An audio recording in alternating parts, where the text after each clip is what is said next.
மகத்தானவன் மனிதானே மகத்தானவன் மனிதானே மகத்தானவன். நண்பர்கள் அனைவருக்கும் வணக்கம். பதிவுக்கு போகிறதுக்கு முன்னாடி இது வரைக்கும் நம்ம சேனல் சப்ஸ்கிரைப் பண்ணலன்னா சப்ஸ்கிரைப் பண்ணி சப்போர்ட் பண்ணுங்க.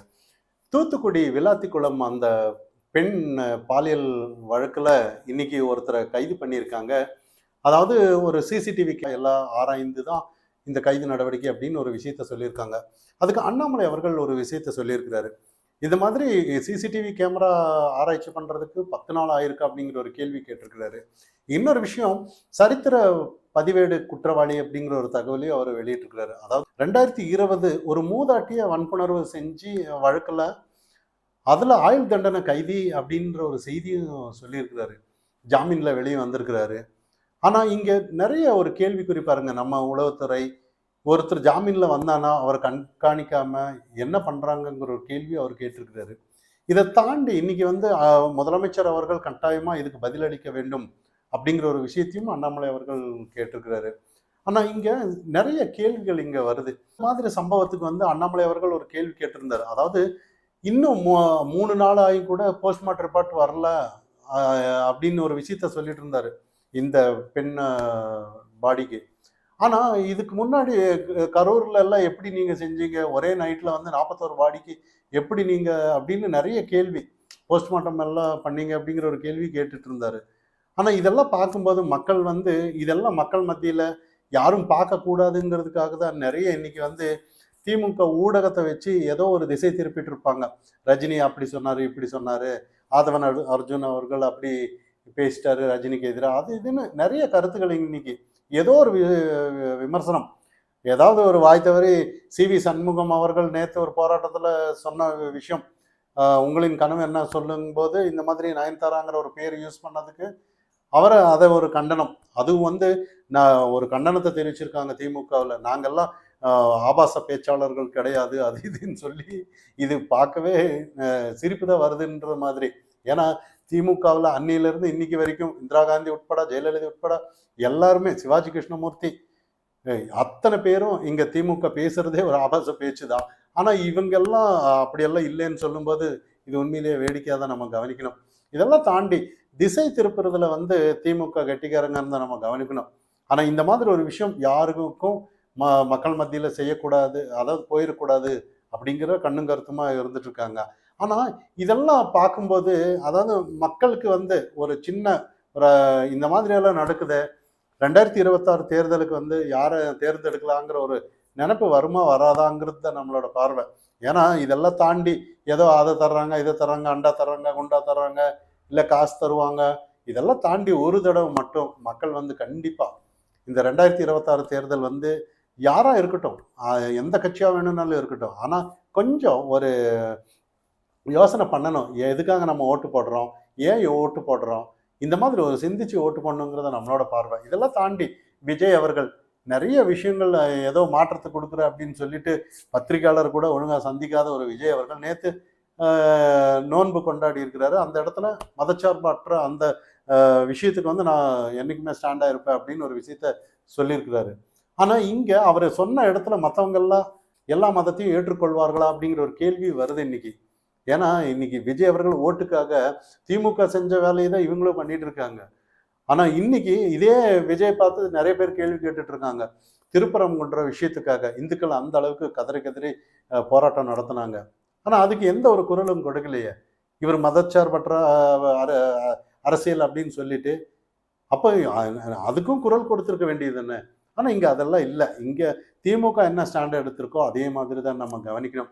இதெல்லாம் தாண்டி நிறைய இன்னைக்கு என்டிஏ கூட்டணியில் விஜய் அவர்கள் வருவார் அது இதுன்னு நிறைய எதிர்பார்த்துட்டு இருந்தாங்க. ஆனால் இதெல்லாம் திமுகவோட வதந்தி தான் அப்படின்னு நிறைய செய்திகள் விஜய் அவர்களே நேற்று சொன்னார். ஆனால் ஆதவ அர்ஜுன் அவர்கள் நிறைய இந்த மாதிரி நாங்கள் சீட்டு தர்றோம், 2.5 வருஷம் சீட்டெல்லாம் தர்றோம், அதாவது துணை முதலமைச்சர் இல்லை முதலமைச்சர் இந்த மாதிரி எல்லாம் நிறைய பேசினாங்க அப்படின்னு ஒரு விஷயத்த சொல்றாரு. விஜய் அவர்கள் நேற்று அதெல்லாம் வதந்தி, நிறைய எனக்கு எதிராக வதந்திகளை பரப்பிட்டு இருக்காங்க அப்படின்னு ஒரு விஷயத்த சொல்லிட்டாரு. எங்க கூட்டணியில யாரும் வந்தாலும் நாங்கள் ஆட்சியில பங்கு தர்றோம் அப்படின்னு தான் நாங்கள் ஆரம்பத்துல இருந்து சொல்லிட்டு வர்றோம் அப்படின்னு நிறைய விஷயத்த சொன்னாரு. ஆனா உண்மைக்கு புறமா 2 பேரும் மாறி மாறி கருத்து சொல்லிட்டு இருக்காங்க. ஆனா உண்மை என்னன்னா அவங்க ஏதோ ஒரு விதத்துல பயந்துருப்பாங்க. ஏன்னா இன்னைக்கு ரஜினி அவர்களும் கூட ஒரு கருத்து வெளியிட்டது கூட காலம் பதில் சொல்லும், காத்திருந்து பதில் சொல்லும் அப்படின்னு ஒரு விஷயத்த சொல்லியிருந்தாரு. இது எல்லாருமே ஒரு கேள்விக்குறியா இருக்கு. இன்னைக்கு எதை சொல்ல வர்றாரு அப்படின்னு தான். விஜய்க்கு எச்சரிக்கிறாரா என்ன ஏதுன்னு? சினிமா நடிச்சவங்க எல்லாம் அரசியலுக்கு வர முடியாதுப்பா, அதான் காலம் உங்களை வந்து நான் ஒதுங்குற மாதிரி தான் நீங்களும் ஒதுங்குவேன்னு சொல்ல வர்றாரா, இல்லை எதை சொல்ல வர்றாருன்னு ஒழுங்கா புரியுறதே இல்லை. இதெல்லாம் தாண்டி வந்து குற்றம் சுமத்துனது வந்து ஆதவ அர்ஜுன் அவர்கள் திமுக குற்றம் சுமத்துனாங்க. ஆனா இன்னைக்கு பிஜேபியிலையும் எடப்பாடி பழனிசாமி அதிமுகவிலையும் வந்து ரஜினிக்கு சப்போர்ட் செய்ய வந்தாங்க. ஆனா ரஜினி இதுக்கு என்ன ஏதுன்னு எந்த ஒரு பதிலும் சொல்லலை. ஆனா இல்லைன்னா இல்லை, ஏதாவது ஒரு விஷயத்த சொல்லி இருந்துக்கணும். அதை தாண்டி ஒரு ஏதோ புரியாத பாஷையில் ஏதோ ஒன்று சொன்ன மாதிரி சொல்லிட்டு போயிட்டாரு. ஆனா இதெல்லாம் தாண்டி தமிழகத்துல வந்து ஏதோ 2026 தேர்தலுக்கு வந்து அத்தனை திமுகவோட சட்ட ஒழுங்கு பிரச்சனை, காவல்துறையோட அஜாக்கிரதை, இதெல்லாம் பார்க்கும்போது 2026 தேர்தலில் ஏதாவது சப்போஸ் திமுக வந்துட்டாங்கன்னா நினச்சி பாருங்க, இப்போவே இப்படி அடுத்ததெல்லாம் திமுக வந்துட்டான்னா இதெல்லாம் தாண்டி ஒவ்வொருத்தரும் இன்னைக்கு வந்து 2026 தேர்தலுக்கு வந்து ஏதாவது ஒரு நல்ல ஒரு முடிவு எடுக்கணுங்கிறத நம்மளோட பதிவு. ஏன்னா இல்லைன்னா இந்த மாதிரி திமுக எதிர்க்கிற அது இதுன்னு சொல்லி கமலஹாசன் வந்த மாதிரி இன்னைக்கு இவர் விஜய் வந்தார். கடைசியில் அங்கேயே போய் ஐக்கியமாக தான் போவாங்களே ஒழிய. ஏன்னா இங்கெல்லாம் வந்து ஏன் தனித்து நிற்கிறாங்கன்னா, தனித்து நின்னா திமுகவுக்கு தான் பலம். அதை தெரிஞ்சுதான் ஏதோ ஒரு விஷயம் இவங்க பண்ணுறாங்களே ஒழிய. ஏன்னா இன்னைக்கு வந்து பாஜக உள்ள வந்துடக்கூடாது, அதை ஒரு விஷயத்தில் நல்லா இருக்காங்க. நாங்கள் வேணும்னா பின்னாடி ஆட்சிக்கு வந்தாலும் வந்துடுறோம் திமுகவை எதிர்த்து. ஆனால் பாஜக உள்ள வந்துட்டோன்னா யாரையாவது ஊழல் செய்ய விட மாட்டாங்க, இந்த மாதிரி ஒரு குற்றங்களை செய்ய விட மாட்டாங்க அப்படிங்கிற ஒரு எண்ணத்துல தான் பாஜக உள்ள வந்துருவாங்க அப்படின்னு சொல்லி பயமுறுத்தி இன்னைக்கு இவங்களே ஆட்சியில் உட்கார நினைக்கிறாங்களே ஒழிய. பாஜக வந்துட்டான்னா எந்த ஒரு பிரச்சனையும் இல்லைன்னு தான் நம்ம கவனிக்கணும். ஏன்னா இந்த ஊழல், ஏன்னா நல்லா யோசிச்சு பாருங்க, இன்னைக்கு தமிழ்நாட்டு அந்த அளவுக்கு கடன்ல இருக்குன்னு நம்ம தெரியும். ஆனால் மறுபடியும் அது இதுன்னு இலவசம் கொடுத்துட்டு இருந்தான்னா எங்கே போய் முடியும்னு நினச்சி பாருங்க. இன்னைக்கு இதெல்லாம் தாண்டி ஒவ்வொருத்தரும் இன்னைக்கு வந்து நாம் தமிழர் தனியாக நிற்கிறாங்க, தாவேக்கா தனியாக நிற்கிறாங்க, ஏடிஎம்கே என்டிஏ கூட்டணி, திமுக, இதெல்லாம் பார்க்கும்போது அதாவது 4 முனை போட்டி ஆனாலும் கூட வெற்றி வாய்ப்புங்கிறது ஓட்டு சிதறுங்கிறத நம்ம இங்கே கவனிக்கணும். ஆனால் இதே திமுகவுக்கு எதிர்ப்பு ஓட்டுங்கிறது உண்மையிலே இன்னைக்கு இருந்துட்டு இருக்கு. ஆனால் திமுக இன்னைக்கு கூட அதாவது மதுரையில் வந்து எல்இடியில் அவங்க செய்த சாதனை அப்படின்னு சொல்லி எல்இடியை போட்டுட்டு இருக்காங்க.